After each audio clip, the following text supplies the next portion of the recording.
So I think we can start. People will be joining us soon. So I will start. Firstly, thank you for accepting our invitation and for agreeing to speak in our virtual program, and also for taking some time to prepare your presentation and your talk. I will start with the small introduction for and presentation for you, for the speaker and your topic. So we have today Miss Beatrice Zatorska.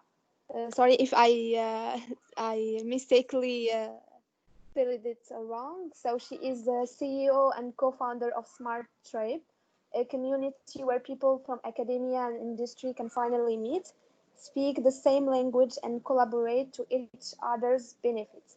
Beatrice has almost 20 years experience commercializing emerging technologies across Fortune 500 companies. She has worked across many countries looking for scientists and their research to turn into products and services for the biggest company in the world. She is a serial entrepreneur, and prior to Smart Tribe, she set up two AI and machine learning startup. Beatrice worked and lived in almost 20 countries and speaks 7 languages.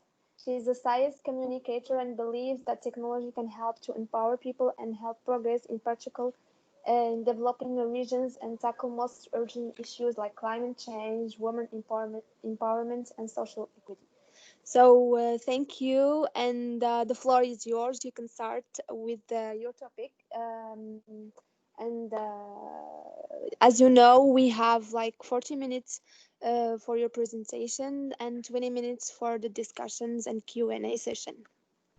Wonderful. Thank you so much, Hasna. Thank you for inviting me and having the opportunity to talk to all of you. I'm really thrilled. I wish I could do it in person, and I prefer to be in Morocco right now than stuck in London, maybe another time. So very quickly, introduction of myself. Thank you for the reading of my, very briefly, what I'm doing. So I have been indeed almost for 20 years commercializing emerging technologies, very often coming from scientific research across different industry and different sectors. So I've worked all my life with academics, with scientists in different regions, also in emerging markets. I spent some time in China, in Russia, in Latin America. I spent a lot of time in different European countries and United States. So I've got the flavors of all different regions and approaches. But my background was management consultant, so I'm a business person, but my heart really is in science. And my true understanding is what companies really need in order to progress their innovation. I have been involved previously in setting up 2 startups, both are in analytics and artificial intelligence. One was a successful exit in Switzerland, and about a year ago, I started a new company with my great co-founder, Chris Jack. He's a computer scientist specializing in artificial intelligence, one of the best talents here in the UK, so I've been very lucky. And we've teamed up, we met, and we realized that we're both really passionate about one problem, how to make the industry and academia speak and collaborate much more to each other benefits. Chris, he's got more the academic background. I've got the industry, so it was a very good match. And that's how startups usually begin, when you have a problem and you think about the problem and you create a company figuring out ways how to solve that problem. So that's my experience, my background. It's technology commercialization, especially the emerging technologies. And it's not always, it was the breakthrough new tech bring to companies. Sometimes the technologies just solve the company's problems, or small problems. For example, improvement in the production or manufacturing or operational costs, whatever it was. Sometimes technology can solve a small and bigger problems for companies.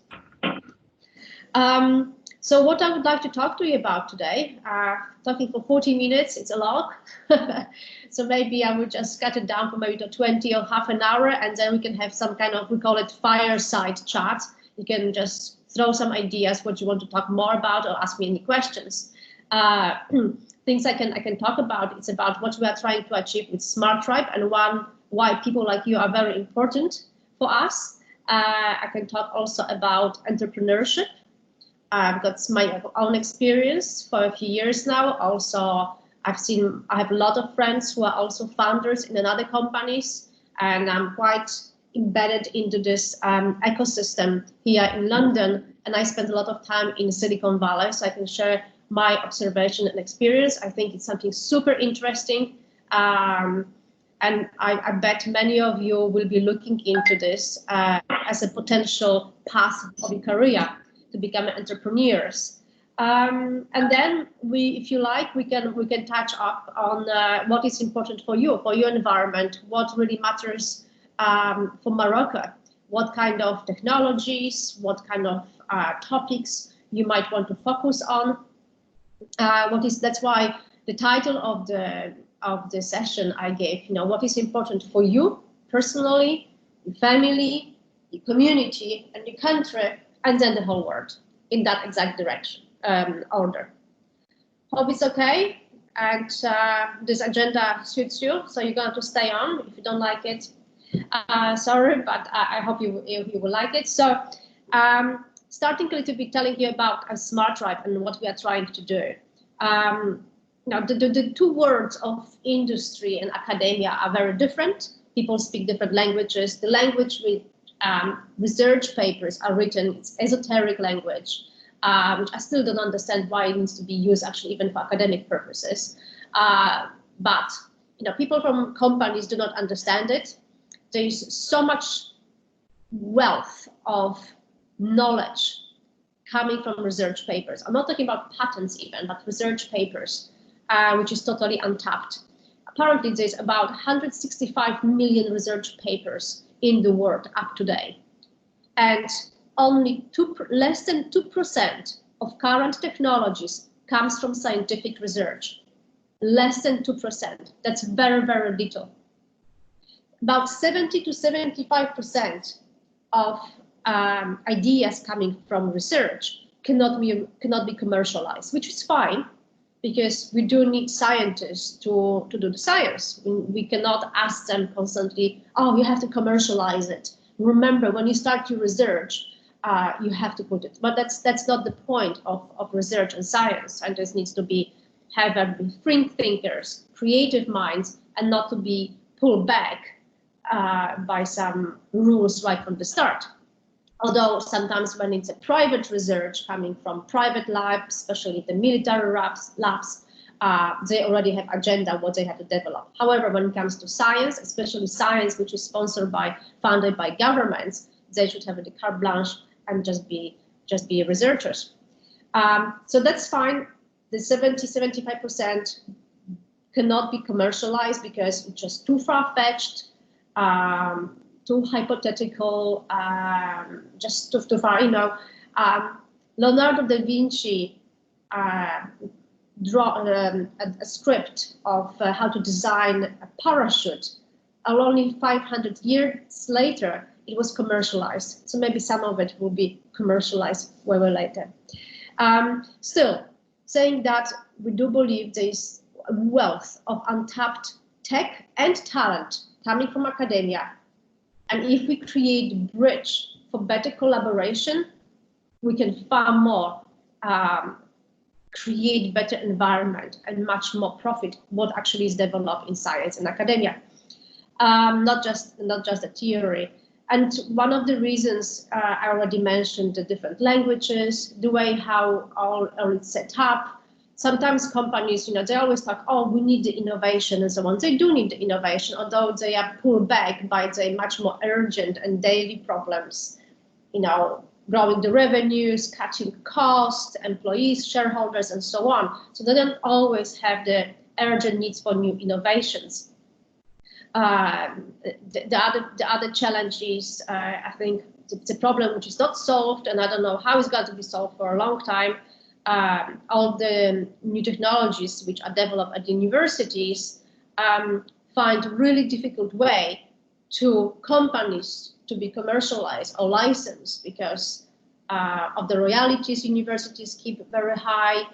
So researchers are not very motivated. Also, the process is very complicated, timely. I spent years, like I said, commercializing technologies for companies, not for universities, for companies. And actually, this was the last thing we wanted to do, is go to university for technology transfer, because it was too complicated. It was just too time-consuming and complicated. And in companies, timing is absolutely everything. Companies need to launch the product fast, before the competition, satisfy the customers. So very often we prefer to either hire the academics straight away, which are specialized in certain field we need, or acquire the startups which already have the tech, develop that, and we just take it quickly, put through the production process and go to the market. So a lot of there are few walls we need to be break to make the collaboration between industry and academia better. And with Chris, my co-founder, we have experimented for the past few months how to do it the best way. And we have seen other companies trying to do it and pretty much failed. And we spoke, I think, with 75 global companies, hundreds of people testing our different ideas. And we realized that actually direct conversation between individuals are the most successful. A couple of months ago, when we finally introduced that business model, the introductions between those academics and industry professionals. By industry professionals, I mean the heads of innovation, heads of R&Ds, CEOs, head of strategies, marketing, people who are interested in developing growth through innovation. It really took off. Our growth rate just became like a hockey stick, just like that, just like that. And we realized we are up to something. Actually, this week is our first big matching between the professionals and the academics, so it's very exciting for us. Several hundred of this introduction is happening this week, so big experiment for us still. Nevertheless, the feedback is already great, and we have some amazing people, both from academia, bright, amazing people from all over the world joined us, and the same from companies, from big tech companies of Google, DeepMind, Intel, IBM, you call it, Spotify, Netflix, and so on. Big pharmaceuticals, internet companies are very, very interested, and immediately they got it. Oh yeah, I would be interested to speak directly to those young scientists and then get idea what the latest research is all about. So that's our way of finding the solution to the problem, connecting industry and academia. Also, we think it's much more modern because social networks have been around for a while. Although our is not a social network, it's a professional network, and it's a closed network, so people cannot really search through the network, but they are being recommended who they should speak to based on their profiles, and then the introductions are happening. So that's how we think, but we're building SmartRAM as a community. It's not just a tech algorithm and a closed network, it's a community. And we have plans how to make better the interactions and scale it better. We are planning to introduce some topics. We have noticed that many of our academics are interested in the top 3 things, which are the healthcare, sustainability, environment, climate change, and obviously artificial intelligence, and so on. And those 3-4 topics are the top ones, which tells us a lot about the interest. We have already people from different companies coming to us and asking, how can we ask the global community of those young scientists, academics, solve problems for us? So we're trying to kind of push our academics think like business and not to ask technical questions, but try to solve a business question. Last month, we had industry challenge given to us by one of the biggest brokers in the world. And they asked us how science can help us to get rid of big trading floors. You know, the big trading floors when the people shouting and selling to each other shares and so on. They want to get rid of it, especially became more urgent because of the COVID. So people had to work from home, and there was a problem about security, about how to organize it. And actually company brokers realized, oh, actually, we would like to keep it permanently. Is there a way the technology can enable us to do it in a secure, legal way, all those transactions? So we have found a few nice solutions, including which involve blockchain and voice, artificial intelligence, voice recognition, and we propose to the company. And we have few other already companies lining up, giving us industry challenge, and they are really thrilled because through us they can reach out to a truly global community. What's another problem companies are facing is that they only need to rely on the local universities. And companies know that there is much more out there happening in the world and nobody knows. Even in universities, when I talk to the TTOs, the technology transfer offices, I say, no, what do you have? And very often the answer is, well, you know what, 5% maybe I know what we have. And if everything else is just with the academics, we have no idea what we have. So through our global platform, companies can really have a view to the global offering, not only to the Imperial College or the Oxfords or the Caltech and MIT, but to people like you, for example. I am super, super interested. That's why I was really thrilled receiving invitation from university to talk, because what we have access to our universities in London, in the US. I really want to know what's happening in Morocco, what is happening in Vietnam, in Japan, and bring closer to our one global community. Recently I spoke to another company, which is producer of a big cosmetic company. And they have some interesting problems to solve, and they know they can only solve it with science, and they don't know where to find that person, and they believe there is someone in the world sitting on the answer, just don't know about it because didn't think about, oh, this actually my invention can work also for the cosmetic industry.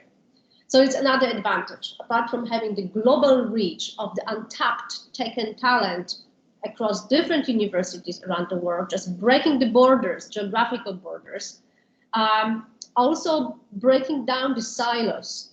And this happens the same for industry and at the universities. We work on topics not knowing what the other group is working on. You know, the wearable electronics team do not know what the chemists are working on. And sometimes they are overlapping, but they don't know about it. And I came across this very often. So this is another of our goals, is to break down the silos and people working across different disciplines have better visibility how they can solve the same problem with different solutions coming from different scientific backgrounds. That would be very, very interesting, and we find that companies find this thrilling as well, and academics too. So that's our ideas, how we want to take Smart Tribe forward and grow it as a one community. We say Smart Tribe because we all belong to this one tribe, and this is not just in relation to academics, this industry people too. We always talk about them separately, the academics, the industry. Right now we want to talk about one group of people. What else about tech commercialization? What I can talk about it for hours because I've been doing it for such a long time. This is something I'm very excited about, and this is why I started Smart Tribe, because for years, I've noticed so much out there is happening around the world, truly around the world. I spent from a few weeks to a few months to a few years living in different parts of the world, and I was always amazed. So much wealth coming from, I don't know, from Baku, from Moscow, from Beijing, absolutely Shanghai, everywhere. We just don't know about it. And sometimes I was able to connect people with companies, but it was only because I had to do manually, only because I remembered, oh, wait a second, I was working for a semiconductor company in California. They had a big problem. And I remember a chemist I met in Russia 2 years before who was working on a similar problem on something totally different. And I introduced them. They've met, they love his idea how to solve the problem, and they would never think to ask chemists about it. They hired him, they created a whole team around him. Until today, they save millions on the production cost thanks to his innovation. So all this manual matching, I had this idea to do it as a one global platform, to basically automate it and scale it. Because till today we don't have it. We have some attempts of it, but really don't have it. And there have been several companies trying to do it, but they were all academics and trying to do this more traditional ways. Maybe that's why it wasn't as successful as till today. And we have the networks, professional networks like LinkedIn, but it's much more general. And we are, let's say, we are verticalization of LinkedIn, and also we are helping with proactive introductions, especially with academics. I cannot speak for you, but those academics I've met or come across, very often they are introverts, and also they have the imposter syndrome. They feel like, oh, I'm not good enough. So we are a little bit helping them with being more proactive and introducing to people. And it's very important for networking, because once academics leave most of their professional career within the academia network, many of them, not all of them, because some they travel, they give presentation at conferences, and they interact with companies, but many of them actually are just stay within the academia environment, and we try to expand the network and introduce the industry people so that they can finally make their inroads to different companies. I think academics, there should be much more academics coming from working for companies, and it's not because that's what I think is good. It's necessity. I'm not so sure what are the numbers in Morocco, but in general in the UK, in the US, in West Europe, about 80% of academics have to find jobs outside of academia because simply there is not enough jobs at the universities. The numbers might be different in developing regions because there is a lot of need for growing the education, but in the developed world, it's really saturated and it's getting actually worse. In recent months, the academics suffer a lot. So, and many of these people, super talented and educated people, at some point in their life, 60% of them will find themselves unemployed, which is absolutely tragedy, and such a waste. So it's necessity that these people find good ways to companies. Also, what we found in many PhDs in particular, find not great jobs right after the university and with companies because they are still treated as students. The PhD qualification is regarded as just, oh, you are just like a student, almost as an undergrad. And very often they land up with jobs which are below their expectation and their capabilities. That's why we are doing a lot of educational among companies and academics themselves to make them aware that they are far more valuable and capable people with fantastic transferable skills, problem-solving abilities than just basic students, I would say. So there's a lot of plans, ideas about smart road, but I think you grasp the idea about the need and necessity of connecting between industry and academia. So we're making the introductions between academics and industry professionals in order for those academics to network better, find good jobs. Remember that 50% of good jobs are hidden jobs. They're not being advertised. People who are filling those positions are found through networks, and 50% is a lot, even I heard 60%. So we're making this introduction in order for academics to find good jobs, great jobs, jobs according to their expertise, their talent and skills, also to find good mentors from industry to guide them what they should be looking for. We have recently published, I think it's 35, a list of 35 job positions PhDs can have in companies. And for many people, when we published this, it was like a wow moment. They don't think, it's like, oh, really, I could do this job? I didn't think about it, but actually it makes sense. So those industry mentors are really, really nice and helpful. And there's a lot of people who actually just want to help. Because some of them, they used to be academics themselves and they want to give it back. Some of them are just interested and curious to talk to young scientists, and some people just want to help. The other reason of the connections is it's a tech commercialization. If you are an entrepreneur and you want to commercialize your research, at some point you need industry partner no matter what. It's either you want to commercialize it right away with another company, with an angel investor or venture capital, or if you already are in a, for example, university accelerator, which help you to develop the startup, and you have a team and you are more advanced, you will need the industry connections anyway as a customers for your company. It's a pilot projects. So at any point, the tech commercialization need industry partners.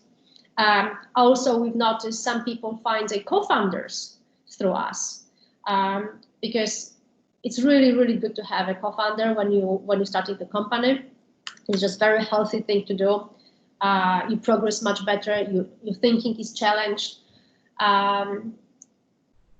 Venture capitals, investors invest far more likely in two co-founders rather than one founder, and you just go much faster.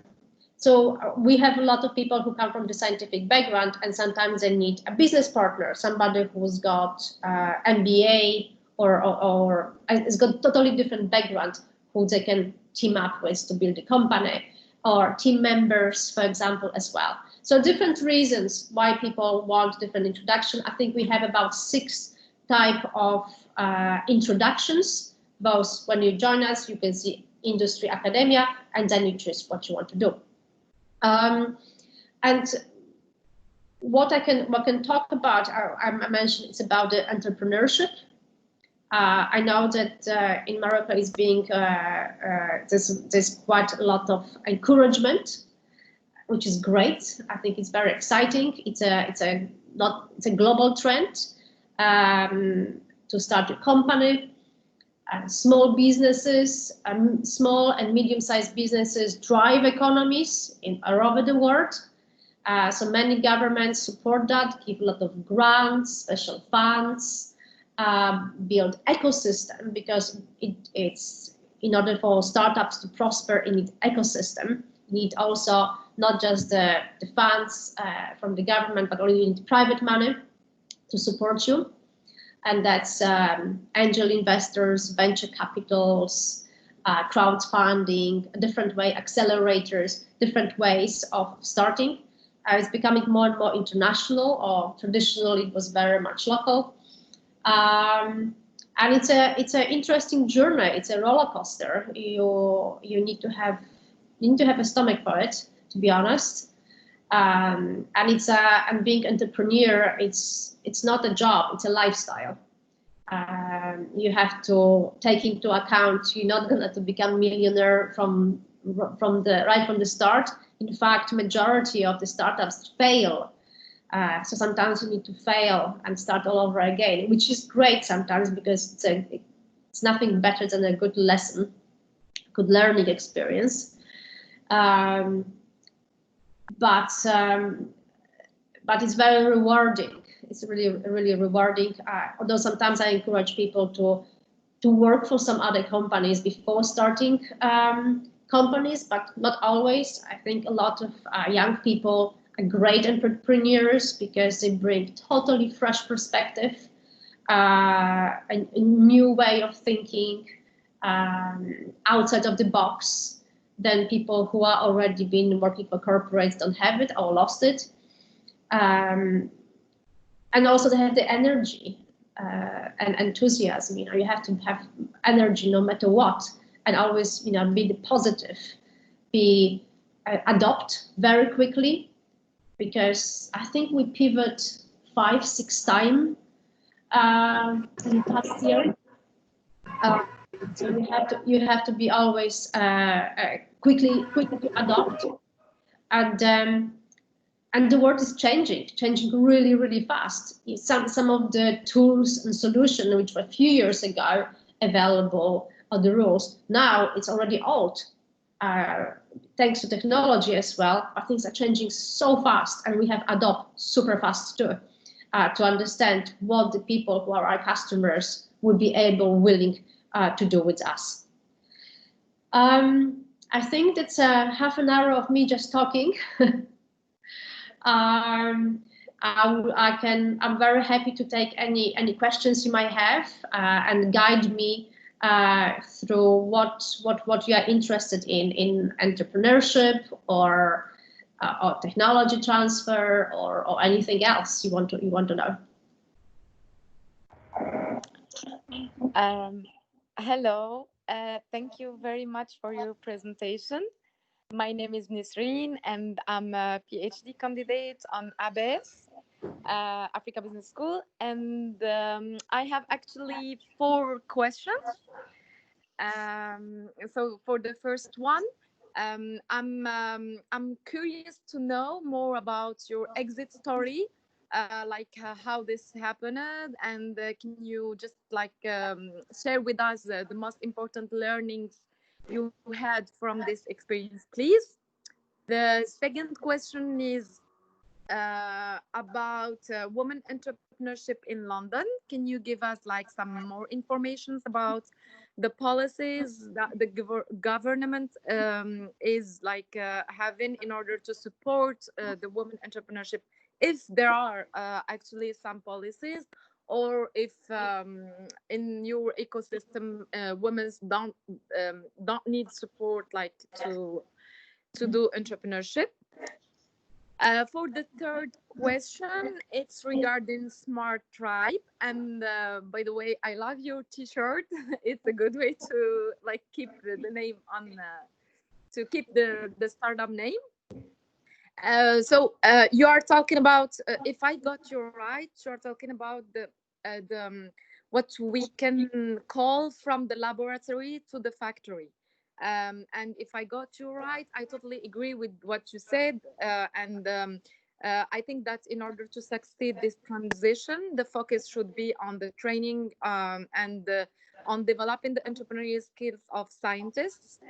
But do you think that this is sufficient actually in underdeveloped countries where the ecosystem is not really ready or suitable for entrepreneurship? Because you are talking about, yeah, I agree that the finance is not everything to succeed in a project, but it's one of the most important things to allow you to start. And I don't know if you in if I take the example of Morocco, there is no business angels, there is not that much business angels. I think no real VCs. Crowdfunding is illegal, and the governmental financial support is very limited. Mm-hmm. For the fourth question, it's regarding your startup. I'm curious to know about the size of the community you almost have, and what are the countries like you that are represented within this community? Thank you very much for your interesting presentation, and Thank you. Those are fantastic questions. Really, really good questions. I will start from the end because that's very easy.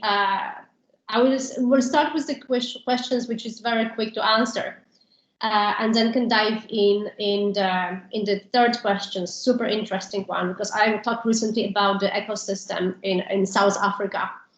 I think it was last month. We had a super interesting chat about it, and they have similar problem. So Smart Tribe community, it's about a few thousand people right now, both academics and industry. I would say 60% academics, 40% industry. And in terms of countries, absolutely global. It's mainly because I don't understand local market. For me, local is global, right? Because I lived everywhere. I'm very international. My background is international, right from the early childhood, and also professional, lived everywhere. So for me, my local market is the world, and I'm used to talk to people from different countries and live everywhere. But we never put any restraints when we started Smart Tribe. We just, let's see what happens. Let's experiment a little bit. But about 50% is North America. Maybe 40% is United States, a bit of Canada. United States is the biggest market, is part of us, both the academics and industries, professional. Maybe it's also something cultural. Americans might be much more easy outgoing, they're used to it.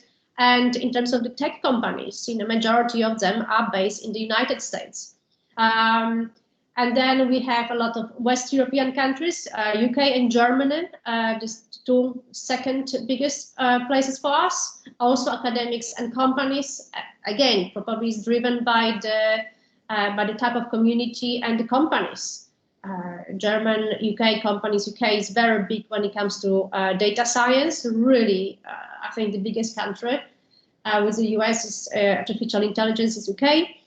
And analytics, obviously Switzerland as well when it comes to pharmaceuticals, and then Sweden, a little bit of Scandinavia. So basically US and West Europe are the biggest, about 70%. This is just organic growth. But we have, and the rest is the rest of the world. And we have some really nice people joining from Australia, from Singapore. It's growing more and more from Malaysia. I've noticed Indonesia, there's a lot of great scientists over there. Not as much as I wish from Latin America. Maybe it's a language problem as well. China, not as much. Again, I think might be a language challenge. It's just everywhere. Africa as well. South Africa is very big for us. And bits and pieces from different regions, but West Europe and the US so far is the biggest, but it might change. We are very open and welcome everyone. And I'm going to emphasize more and more on the developing markets because we really want to know what is happening at the regions. So the community, the exit strategy. So the first two startups, the first one I was involved with years ago in Spain, and I was working for a company, cybersecurity company over there, on an 8 months assignment for a project which was funded by the EU and NATO. And then once this finished, we were left with technology. EU sponsored that, and suddenly we have developed tech as a buy-side product. And said, what we got to do is this. And the company said, oh, you know what? Why don't we just do spin-off and see what happens? And we did, and we secured 1 million funds from the local government and so on. However, the mother company got bust and was bought by a big holding group, which decided to dissolve anything else which was limiting the other thing. So this was interesting adventure.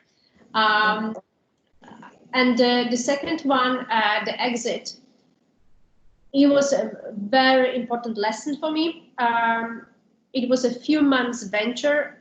And the exit, I forced myself. I got, I don't want to say get rid of, but sold my shares to the company because I just did not want to work anymore with the co-founder. Okay. We had a very different visions how we want the company to grow. This is why it's so important to have a good co-founder, good partner. We had a different values in life. We had a different vision how to take the company forward. And when you build a company, you really give your life to it. And I thought, you know, if I'm gonna to spend the next few years of my life building a company with tears and sweat, I better do it with somebody I really like and enjoy, and rather than this. And I just found someone to buy my shares, and I get out of it. So a very important lesson it was. About women entrepreneurship in London. London, also I can tell you about Silicon Valley, how it works in other regions. I don't think they are no special.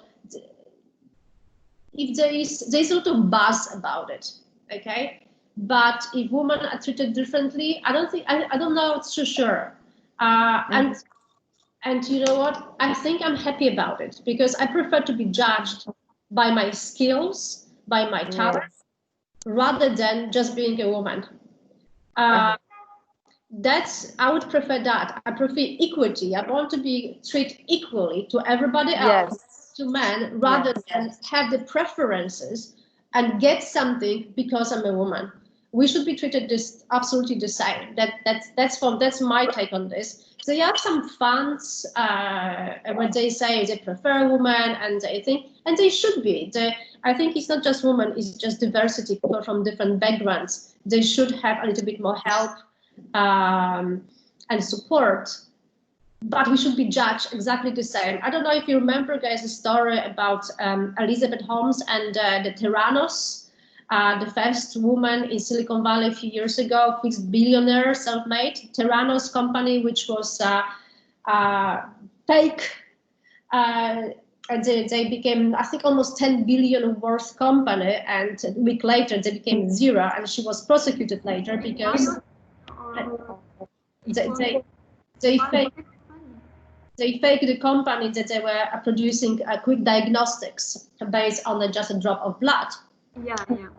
And many people for years did not question her because they were desperate for a success of a woman in Silicon Valley, and they should. And it's a good example why we should be treated, as everybody else and the same. And later, it's kind of backfires and say, you see, women are not doing it. They should not be given this money, which is not right. The numbers do say a lot that. We get less funds, women get less funds. I don't know. I've been doing fundraising for years now, and people treat me the same like everybody else. It's based on our proposition, on our business skills, and everything else. I just don't have this in my mind that I'm different to others, or worse or bad or anything. But there are some nice clubs. Saying that, there are nice association clubs supporting each other. I do think there is something about women supporting other women. Always I've seen in companies when there is a woman talent, especially in a managerial position, attracts other women. Because women feel, oh, okay, there's few other women who manage to be senior managers. It means the company is friendly towards us. They're not prejudiced. Women talent always attract other women talent. Full stop. It's always like that. We should support each other. We call it this as a tribe. There is a very nice lady called Sally Kravchuk. She used to work on the Wall Street, and now she's big speaker about women financial independence, and she talks about women. We are a squad, we are a tribe, and we should help each other. And I believe that too. So it's more about being a comrade, female founder, rather than just special funds. Thank you. And then the very interesting question, the last one, the third one, it's about sufficient funding What you said about Morocco does not surprise me. It's very common in many countries which only start understanding the need for startups for building this ecosystem, and it takes time to do it right. I have seen in other countries which are building this, and the first time they fail, sometimes it's driven by the governments. It goes well, better and worse.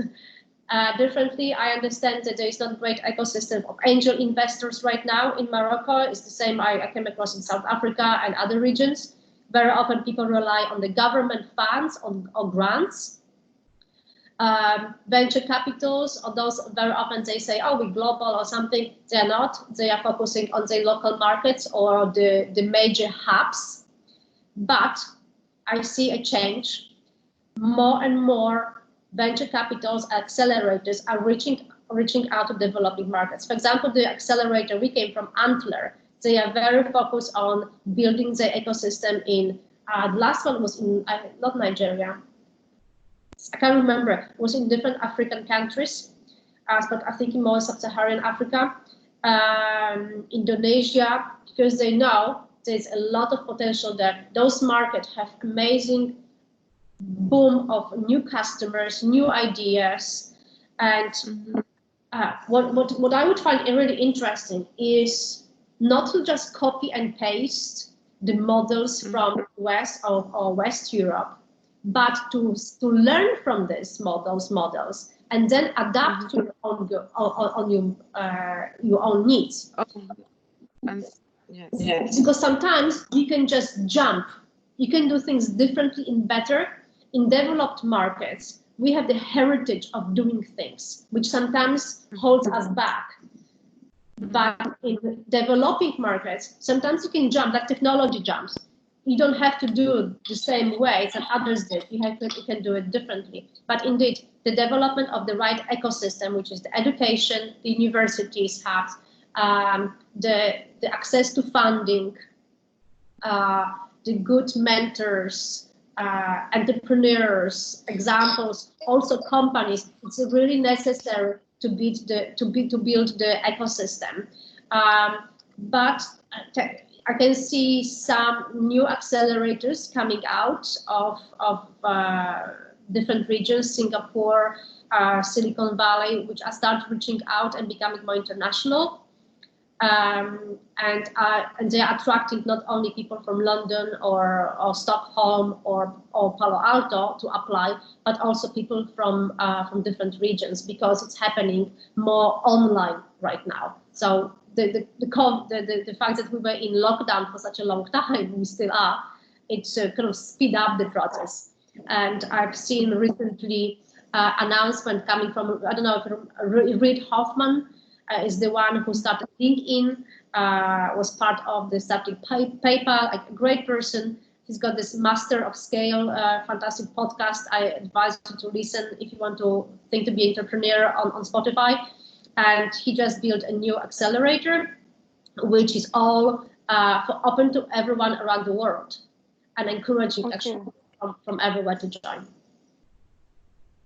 However, saying that, I think it would be really nice to have something built locally in Morocco, because then you can focus on solving problems which are relevant to you in Morocco, not just solving global. And that's more. I think that's much more important.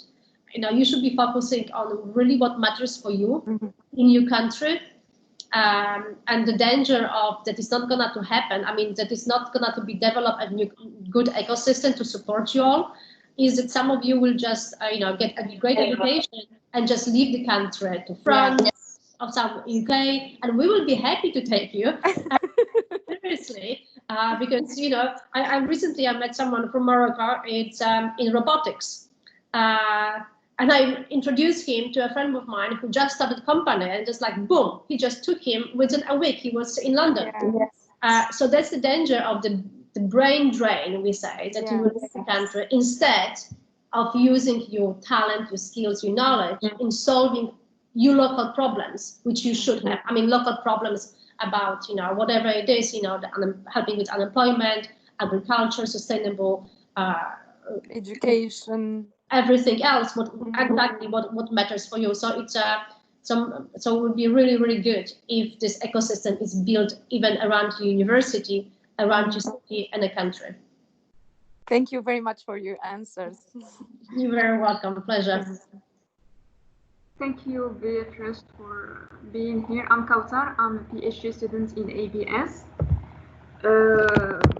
I have two questions. Like the first one, I want to know like what is the difference between entrepreneurial ecosystem in Europe and USA, because US it's known it's well known for its Silicon Valley and the model that they are bringing in, but for the Europe I'm not quite sure. So I want to know the difference between the two entrepreneurial ecosystems.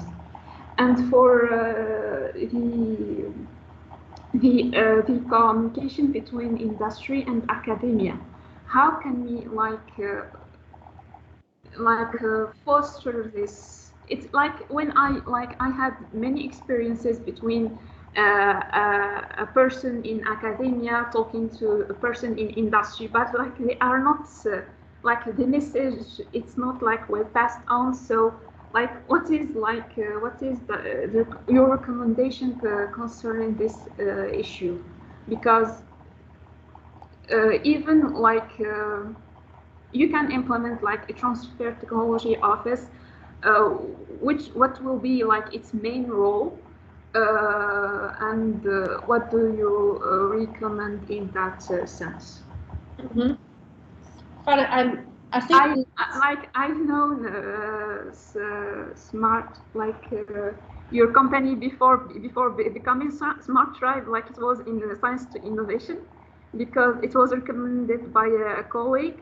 He was because I was working on transfer of recommendation on smallholder farmers issues, like researchers like publish papers on smallholder farmers issues, and they contain some recommendations or some solution to their problem, but like smallholder farmers are like isolated, they don't know about those solutions. So I was working on that issue, and like I was interested by the model that you built to transfer technology to industry, and it inspired me to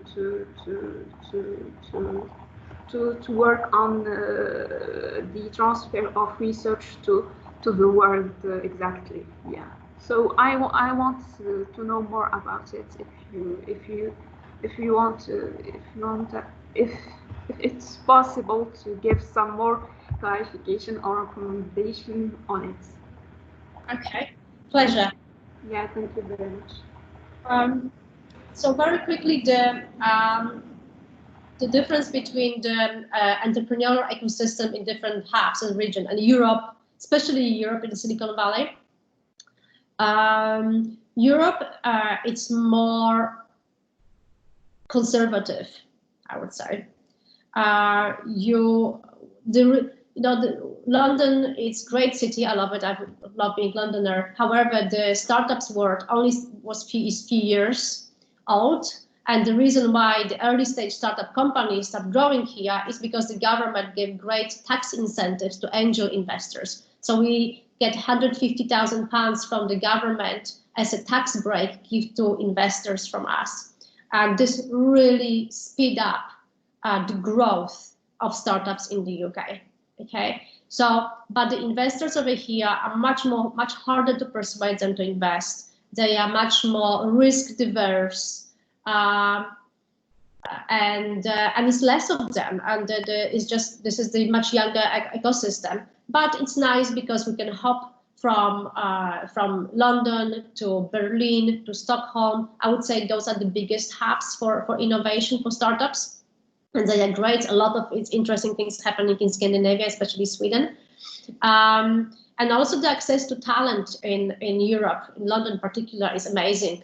I mentioned the friend of mine who just snapped a super talented person from Morocco in robotics. But we have so many people, so many nationalities, people coming from all over the world who want to work here and find each other.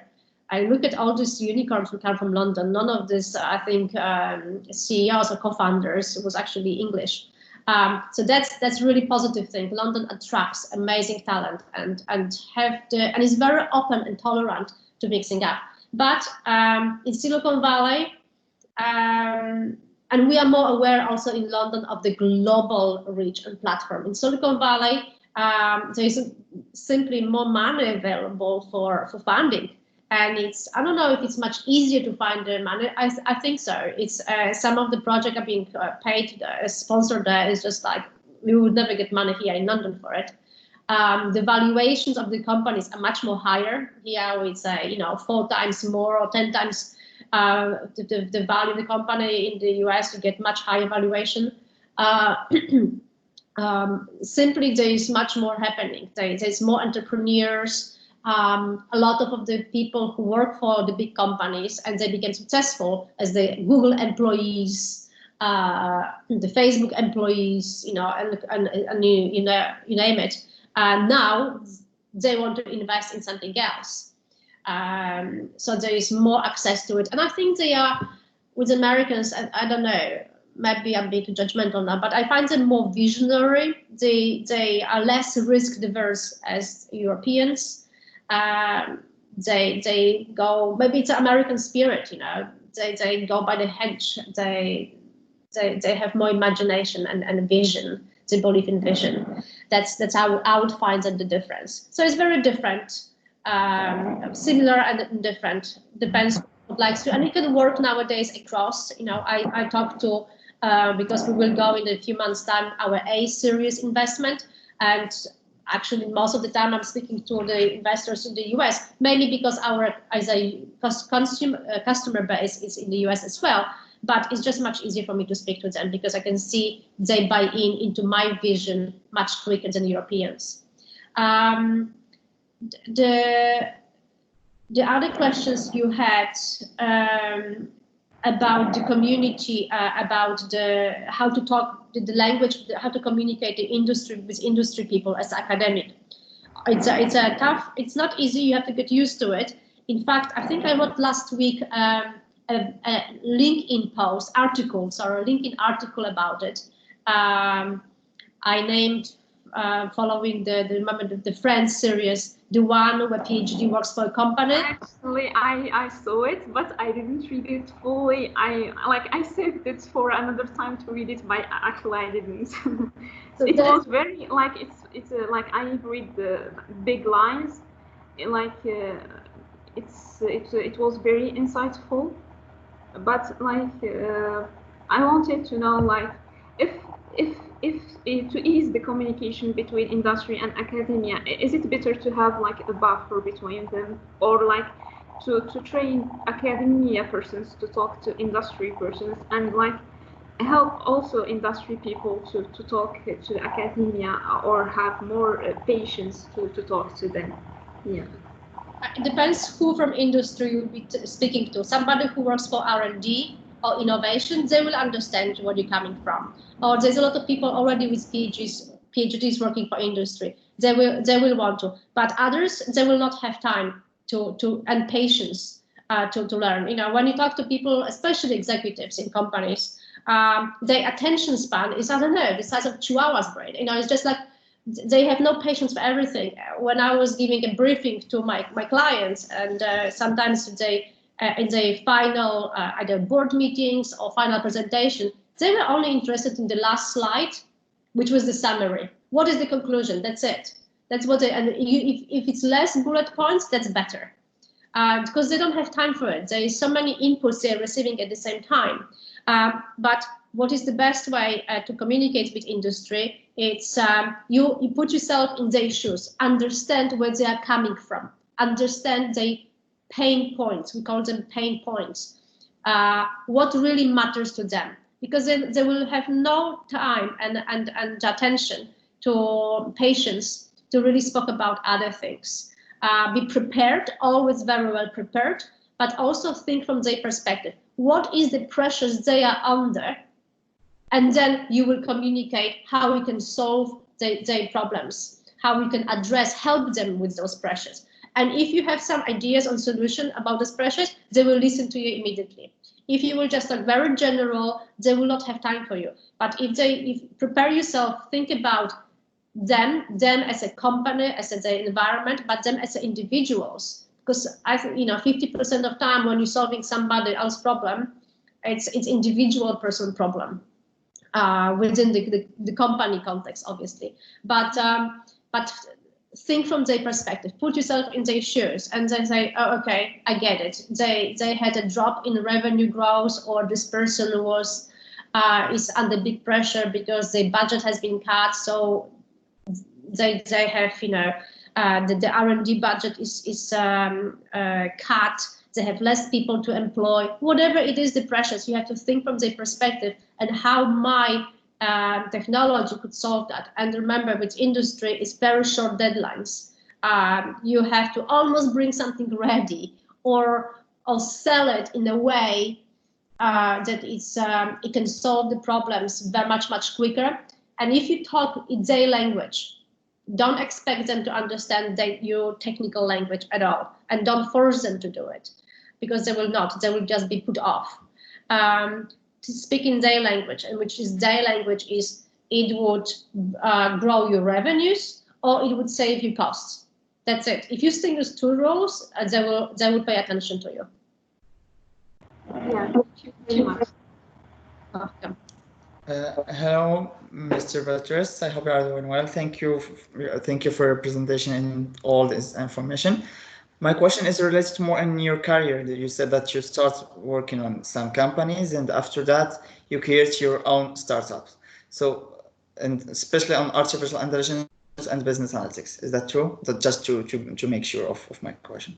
Yeah. So, yeah. So my question is when you are starting as a new startup into a new company and you don't have previous clients or portfolio, how we can make new clients and bring them to us to trust us and give us their money. So how we can, and especially if we are a new startup and we don't have too much expertise in the business analytics, especially like that, some analytics or everything. Yeah. Or anything. Thank you. It's the most important. What you're saying right now is the most important part. We call this the traction. Once you have the traction, and traction is to have some customers. So once people start paying or giving you some credit for your product or services, then you really have a proof that you're doing something useful. For me, this is one of the most important confirmations that we are on the right track, building the right company. That's why very often in startups, we do things not correctly sometimes and very quickly. The MVP, the minimum value product, is just like doing something cheaply and as quick as possible, just to test the idea. And we have done this, recently we have pivot. All these codes, all this product we built before, we had to delete it, which was really heartbreaking, but we had to do it and write it from the start again, because we realized that the customers wanted something else. To listen to your customers. This is your path to success. What you just said is the most important when you build a company. Startup, build a company, is listen to your customers, listen to the users. Now, we're having hundreds, not dozens, hundreds of conversations with individuals joining us. I start a day from going on the platform, seeing who new joined and what other people, and sometimes chatting to them directly to understand them. And later when they use our product, constantly asking for feedback. What was good, what was not good, what would you like, what you didn't like, and also observing them when they are signing up, how they behave, how they react. This is the most important. So the company makes sense if you get customers, if people actually are willing to use your product and also pay for your product. Sometimes it's about the growth. You don't worry about the revenues to start with. But how we can start, and now customers are difficult, really demanding.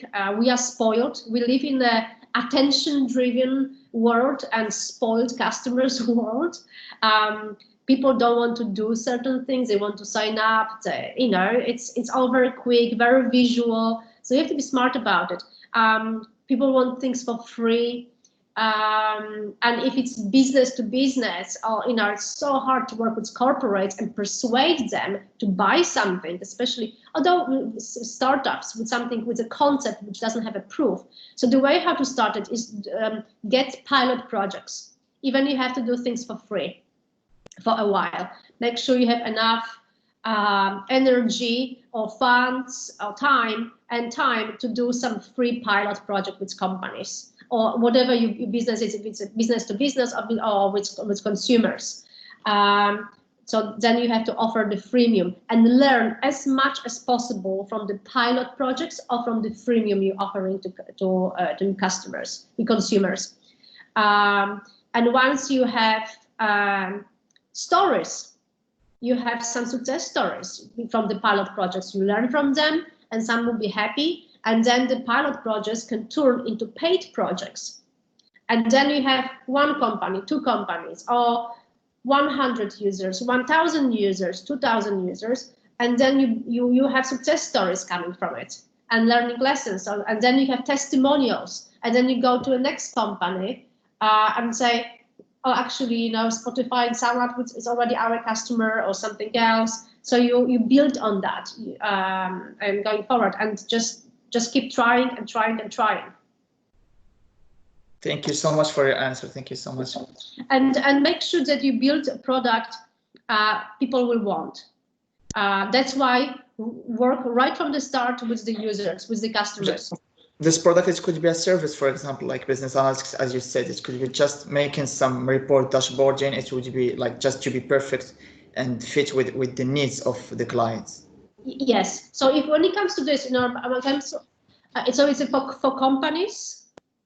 And also it's company, like I avoid to start with my friends, because we are just beginner to start a startup like that, and without having clients or something like. So I based my own opinions that we can't go through the market if we don't have a good portfolio. For example, we should just start with an internal project firstly. Okay, but is that services you're developing for companies or for consumer market? No, it's B2B. It's a business analytics for B2B. So you will need to remember one thing. When you're asking companies later for pilot projects, you have to prepare them absolutely everything, because even if they don't pay, they will be hesitant to sign up with you, because they will have to dedicate their people time, and time for the people is everything. So you have to make everything ready, like almost on the plate, give it to them. Say, I know your problem, this is how I'm solving, and I've done everything for you, and you don't pay for it. So you have to make it for the first customers, you have to make it very, very easy. Okay. Thank you so much for this advice. Thank you so much. Welcome. Hello. Thank you for your presentation. So I have a question regarding that you said 70% of research papers don't apply in their fields. So what is the purpose then, and should we limit the number of research articles done by a year? I don't know actually what is how much research paper is being produced every year, but I think it's in millions and thousands around the world. Yes, there is this, we call this in the industry the valley of death. I don't know if you heard this expression before. If you haven't, you will hear it at some point. So the valley of death is when the technologies falling down, the research papers, so many, like 70 to 75% just are not being commercialized. And I don't know if this is actually so bad, because we do need to do research in order to progress as a humanity in science. And sometimes we should not, as a scientist, we should not look at industry for guidance only, because we would be not doing the science. However, yes, the number is high, and sometimes it's too high. I know that some governments are tired of just giving funds after funds, especially in Europe, and they are saying to the universities, you know what, we gave you so much money, now we want some of it back. So can you please produce more research which actually have application in industry? So it's a little bit chicken and egg, because you shouldn't tell scientists You have to do something which already has applications. Sometimes you don't. For that, in companies had their R&Ds, not universities on a large scale. And some of it might find solution, maybe later at some other point in the future. It might be able to commercialize where our world grew up to it.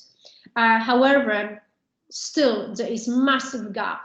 Less than 2% only is actually current technologies come from scientific research. So even if we take the 70-75% out of it, it's still so much to be taken out of academia and bring to the world, either the government or the industry. And so much, I do believe that maybe it's idealistic, but I do believe that if we bring much more scientific research to the tech world, we will be actually solving real world problems instead of creating companies which create more problems we already have in the world.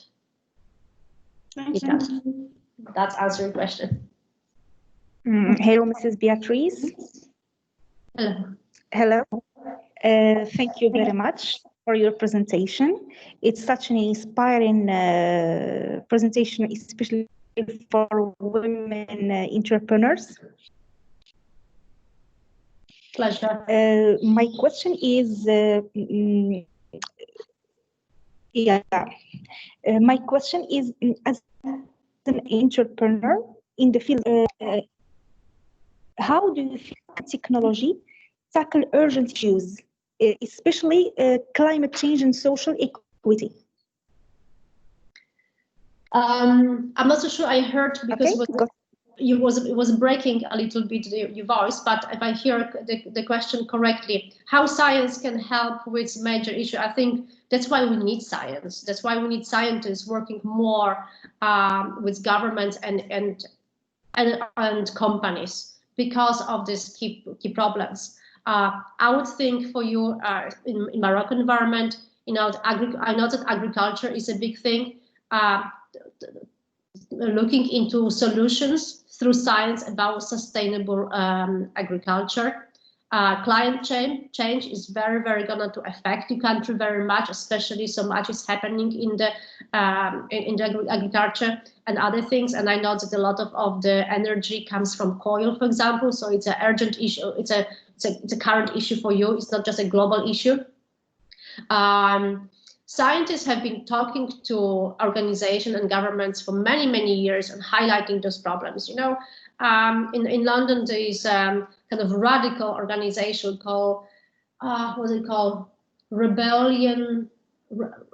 I can't remember. They've been a few months ago, they've been blocking all roads, they've been demonstrations. It's almost about climate change. They change themselves to gates to big corporations. I mean, they really put on hold whole London for days as environmentalists. 70% of them, they are not some kind of hooligans. 70% of them are scientists because they got tired of talking over and over about climate change and how dangerous it is. So it is very important. Also, the mind of a researcher is about improvement and doing things for the better good, right? To improve the world. That's why our way of thinking and approach should be much more applying and taken to companies. And I do believe the new generation will care more about it, will ask more. The companies you're going to work for, you will put pressure on them to be serious about it. And indeed, science can bring and has a lot of answers which could solve these problems. We just need to put more pressure on industry to pay attention to it. Okay, thank you. And what about technology? Does technology has this ability to tackle urgent issues such climate change and social equity? Yes, I do. When I look at technology, it's technology is not going to change that, but technology is a tool used by people. So it's really up to us how we use that technology to make those changes and improvements. It's not technology on its own, but in education, technology does so much good. Online learning, access to kids in less developing regions, to iPad, everything, you know, computing, and so on. But it's up to us how we use technology, not technology on its own. It's not going to happen on its own. We need to use it wisely. Okay, thank you very much. You're welcome. Hello, Mrs. Beatrice. This is Umayma from Africa Business School, a PhD student. I have a question. It's about the mindset of scientists. Don't you think that the scientists, they should change their mindset, that they are limited just to create the content? Because if we see now the classics from history, they give a solution for many social and economics problems, for example, for Africa or here in Morocco, but no one cares about the solutions or this reflection for a solution that will change the situation in our society. So don't you think now with the fastness that we know with the technology, that the scientists, they should be now scientists and practitioners in the same time, and also to seduce the industry, to hire them and to invest in science? And we see now with the COVID-19, we enhance now the science, we enhance the research because we need them, and because they will give us the solutions. And also we have a limited in time because research, it takes time. So how the scientists can be innovative and creative to be a change maker in collaboration with the industries and other practitioners. Mm-hmm. Thank you. It is, like I said before, a little bit chicken and egg, because on one hand, the reason why researchers can be researchers and scientists is because they should not be bothered by others, and their mind should be just free, without thinking, oh, I need to commercialize this at the end, I need to design this for this. For that reason, we have R&D departments in companies. When it comes to university, I think take time to enjoy just gaining the learning, gaining the knowledge, have your mind be totally free and innovative, learn all those skills which will later help you while working with companies, because lots of academics have fantastic transferable skills. The companies value them for, and they develop those transferable skills because they could be free thinkers while at the university. So problem-solving approach, diverse ways of thinking, very creative, and this comes with actually learning and not just thinking about, I have to develop something for this company. That's you will do later when you work for this company as an innovation or R&D or production. saying that for you as a younger generation of coming scientists from one of the top universities in your country, it's yes, I think it's I admire that you want to be involved. You care about the topics, the issues about in your country and in the world, and you want to be part of solving those problems. It's great. It's great to have people like you, and then you care, and you already start thinking about it. While you are still learning, you start thinking, I really want to focus on solving the educational problem. So I'm going to choose the digital platforms or analytics or whatever it is, already thinking that at the end of the day, I will want to solve the problem. So don't just think about what you want to focus on and what problems you want to solve. And then, and that's a few years you have at the university, explore different areas and different scientific also departments and people.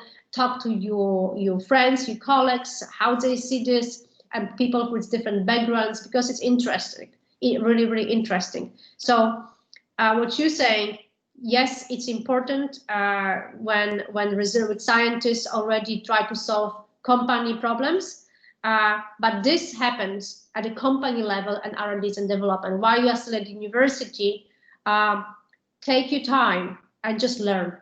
Just learn to explore, experiment, because at the end of the learning process, you will have much more clarity which path you should be taking in terms of either further research or what you should be using from what you learn in companies. Thank you so much, Mrs. Beatrice. You're welcome.